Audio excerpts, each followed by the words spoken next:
Assalamualaikum warahmatullahi wabarakatuh. Kenalkan, kami dari kelompok 5 akan mempresentasikan hasil diskusi yang telah kami siapkan dengan tema negara dan konstitusi. Sebelum kami masuk pada topik pembahasan, kami akan memperkenalkan diri terlebih dahulu. Perkenalkan, nama saya Ahmad Nur Naim. Perkenalkan, nama saya Muhammad Aldori. Baik, saya Muhammad Firdaus Ramadan dengan NIM 2201020125. Perkenalkan, nama saya Muhammad Jilin Saputra. Perkenalkan, nama saya Muhammad Putra. Perkenalkan, nama saya Ronaldo Sembolan. Baiklah, sebelum masuk pada topik pembahasan, saya akan menjelaskan terlebih dahulu apa itu negara dan konstitusi. Jadi negara didefinisikan sebagai alat dari masyarakat yang mempunyai kekuasaan untuk mengatur suatu hubungan-hubungan manusia dalam masyarakat dan menertibkan gejala-gejala kekuasaan dalam masyarakat. Sedangkan konstitusi itu adalah sebuah paham yang menganut prinsip di mana perwujudan hukum tertinggi yang harus dipatuhi oleh seluruh komponen negara termasuk rakyat dan pemerintah. Baiklah, langsung saja kita masuk ke topik pembahasan pada malam hari ini, yaitu pelanggaran terhadap konstitusi yang sering terjadi di Indonesia. Langsung saja kita masuk ke pelanggaran yang pertama yang akan dijelaskan oleh Muhammad Aldori. Pada Dori, dipersilakan. Untuk pelanggaran pertama yaitu pembatasan kebebasan berpendapat. Pelanggaran konstitusi yang pertama dibahas ini adalah pembatasan dalam kebebasan yang menyalurkan pendapat. Mengapa hal ini menjadi salah satu bentuk pelanggaran konstitusi? Karena hal ini telah melanggar pasal 28 dalam Undang-Undang Dasar 1945 mengenai kebebasan dalam mengeluarkan pendapat di muka umum. Nah, terima kasih kepada dari Dori. Baiklah, kita lanjut ke pelanggaran yang kedua, yaitu penyimpangan ideologis yang akan disampaikan oleh Ronaldo. Pada Ronaldo, dipersilakan. Pelanggaran kedua, penyimpangan ideologis. Pelanggaran konstitusi ini adalah berkenaan dengan penyimpangan ideologi. Hal ini telah tertuang secara jelas bahwa ideologi bangsa ini adalah ideologi Pancasila.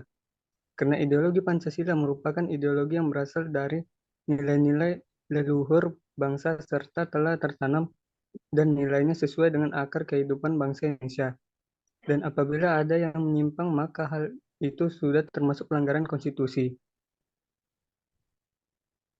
Contoh nyata di Indonesia yang pernah terjadi adalah saat peristiwa gerakan G30S PKI, yang merupakan upaya dalam mengganti ideologi Pancasila menjadi ideologi komunis. Tentu saja hal ini sangat bertentangan dengan konstitusi.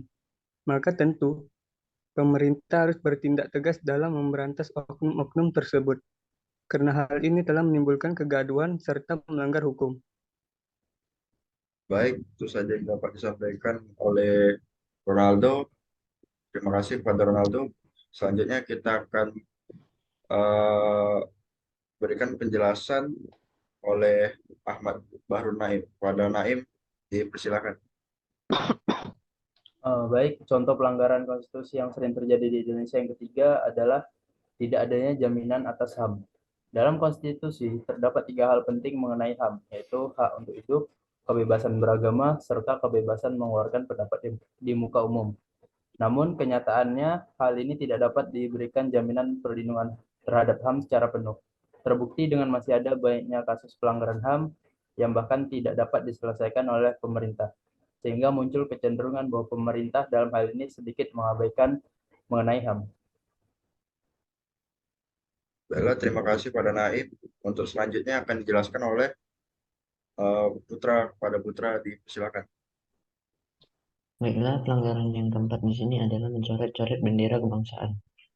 Pelanggaran yang keempat adalah mencoret bendera kebangsaan yang merupakan simbol dari NKRI yang diberi warna merah dan putih. Bendera ini termasuk simbol kebanggaan terbesar bangsa Indonesia setelah bahasa dan kebudayaan yang beragam. Karena bendera kebangsaan ini telah mengiringi perjalanan sejarah kemerdekaan bangsa Indonesia. Sehingga tidak heran jika bendera ini memiliki nilai yang sakral dan sangat dihormati.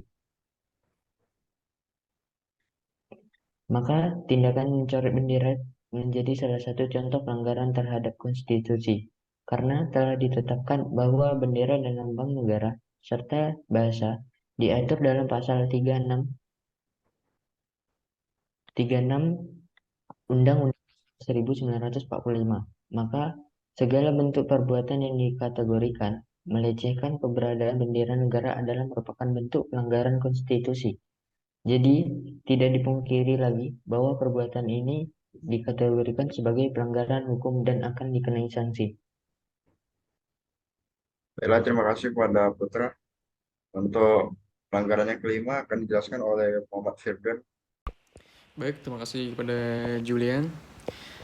Yang kelima, penyimpangan kekuasaan. Pelanggaran yang terakhir akan dibahas ini adalah penyimpangan terhadap kekuasaan. Dalam konstitusi terdapat pembagian kekuasaan antara badan legislatif, eksekutif, dan yudikatif. Adanya pembagian kekuasaan ini akan memberikan batasan kepada setiap kelompok pada masa pemerintahan Presiden Soekarno. Yang terjadi adalah Presiden memegang kekuasaan yang cukup besar. Bahkan pada masa itu, Presiden dapat memberikan DPR. Tentu saja hal ini merupakan sebuah penyimpangan dan bentuk pelanggaran konstitusi karena secara jelas bahwa Presiden dalam hal ini hanya memegang kekuasaan eksekutif. Dalam tatanannya juga bahwa DPR berada di atas Presiden sebagai lembaga tertinggi yang mewakili rakyat. Oleh karena itu, maka tentu saja hal ini jelas melanggar konstitusi. Terima kasih. Terima kasih kepada Firdan.